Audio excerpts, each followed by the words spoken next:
आप जी को प्रथम मंत्र दिया जाता है। पहले परमात्मा ने इस प्रथम मंत्र में केवल ये बीच वाले 5 नाम ही दिए जाते थे,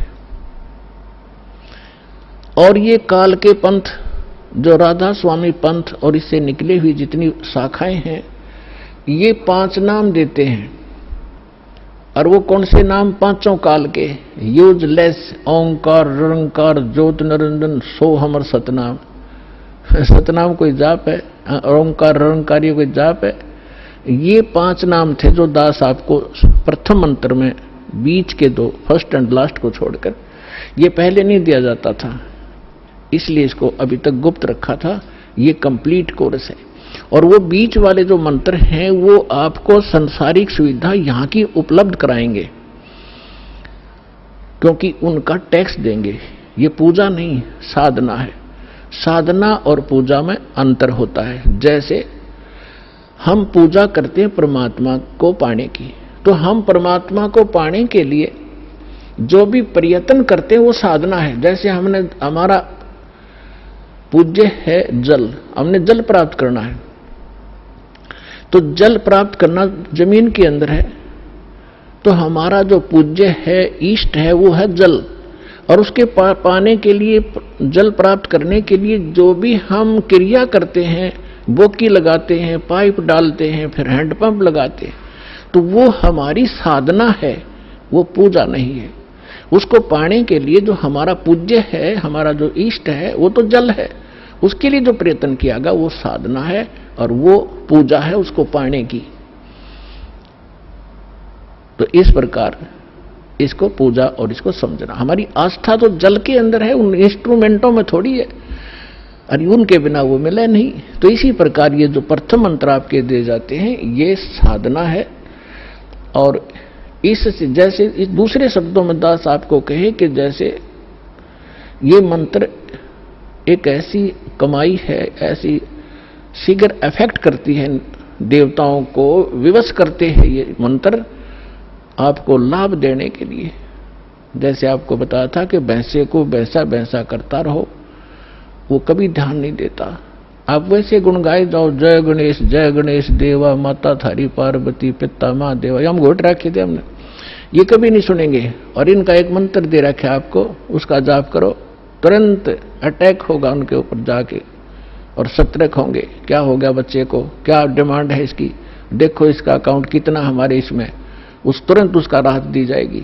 तो जो पैसे ने भैंसा भैंसा करो कति नहीं सुने, अरे एक बार कर दो हुर्र, वो तुरंत देखेगा नू और अट्रैक्ट होगा, दौड़ने की चेष्टा करेगा उस आवाज की ओर। तो परमात्मा ने ये मंत्र हमें दिए थे, लेकिन बीच में काल के दूता ने, इस कबीर पंथ का जहां स्टार्ट हुआ था दामाखेड़ा वालों से, तो 5वीं पीढ़ी तक ये 5 मंत्र चले थे। उसके बाद 6ठी पीढ़ी में दामाखेड़ा वालों के जो महंत था वो एक टकसारी नाम का इसी कबीर पंथ की ब्रांच बन गई थी नकली। उसने भ्रमित कर दिया कि तुम बात करते हो सतलोक की और सचखंड और सतपुरुष की, और पूजा कर रहे हो तुम देवी देवताओं की, ये कहे कि भक्ति है तुम्हारी। तो भ्रमित हो गया, उसको ज्ञान नहीं था, छठा पीढ़ी वाला था। उसके बाद फिर उन्होंने एक शब्द सिलेक्ट कर लिया जो कबीर सागर में लिखा है, अजर नाम, अमीर नाम, पाताले सब सिंधु नाम, यही हंस का काम। ये कोई मंत्र है? ये तो एक श्लोक शब्द है। तो इन मंत्रों से इन आपकी पूजा नहीं है। पूजा हमारा कबीर देव पूज्य है, उसको प्राप्त करना, सतलोक हमारा प्राप्त करना उद्देश्य है। और ये साधनाएं हैं, ये इंस्ट्रूमेंट हैं, ये प्रयोग करने ही करने पड़ेंगे। अब उसके बाद जो सतनाम आपको दिया जाता है, सतनाम के अंदर एकाद सिरफिरा जो विशेषकर वो व्यक्ति भ्रमित होता है जिसके कर्म घड़े बिगड़ जाते हैं, जो 100, 200, 1000, 2000 व्यक्तियों को भ्रमित करके उनको अपने पीछे लगा कर गुरु बन बैठता है। अब क्या बन गई, परमात्मा की दया हो रही है, हमारे जो बच्चे शिष्य बनते हैं जो पहले अन्य इन गुरुओं के पास थे, अब बच्चे को, बालक थोड़े ही एजुकेटेड हैं, दास ऐसे ढंग से ज्ञान देता है कि बालक भी समझ जा और प्रमाण देता है, तो उनको समझ में आ रहा है, वो अपने गुरुओं के पास जा रहे हैं। उन गुरुओं से भी कह रहे हैं जी आप भी चलो आप भी भ्रमित हैं और हमें भी मिसगाइड किया आपने। आपका उद्देश्य तो ठीक था कि हम कुछ मार्गदर्शन करें, लेकिन आपको ही नहीं पता, आप झूठे गाइड बन गए। आप भी चलो, तो जो अच्छी आत्माएं हैं वो आ जाते हैं, दीक्षा भी ले रहे हैं। एक तो ये कह रहा था कि मेरे 20,000 शिष्य है, मुझे ये ज्ञान मिला। पहले मैंने ज्ञान गंगा पढ़ा और फिर मैंने अपने शिष्यों से कहा कि तुम भी पढ़ो, देखो इसमें क्या है। तो उन शिष्यों से ने कहा जी इसमें तो अद्वितीय ज्ञान है। तो मैंने कहा कि जाओ तुम दीक्षा लेकर आओ।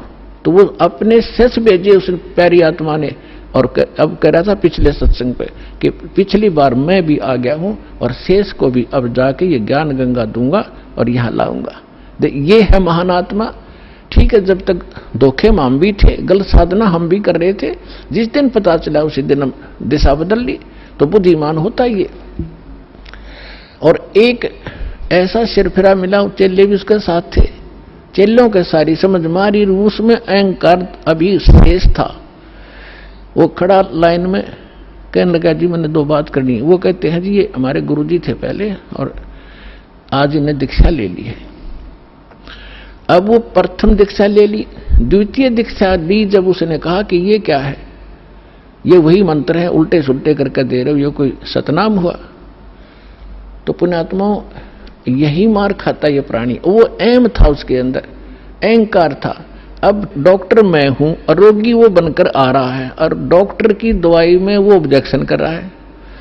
एक जड़ी बूटी होती है, उनको अगर 4-5 जड़ियां मिलाई जाती हैं तो उनका गुण धर्म कुछ अन्य होता है, वो कुछ अन्य लाभ देती है। और जब उनको सिंगल खाया जाता है तो वो अलग लाभ देती है, और जिनको 2 में मिलाकर खाया जाता है तो वो अन्य लाभ देती है। तो इस प्रकार उसको समझाने की चेष्टा की और वो उसका सौभाग्य दुर्भाग्य साथ है, उसका समझ में आई कि ना हुई। तो आपको भी बता रहा हूं कि ऐसे भ्रमित ना होना। पहले तो ये देखो कि जो ज्ञान दास ने आपके रूबरू किया है, विश्व में आज तक ब्रह्मा विष्णु महेश क्लियर नहीं कर सके इसको। इस दास पे दया हुई, तो आगे कौन सी का चीज छोड़ दूंगा मैं, ये भी विचार कर लेना।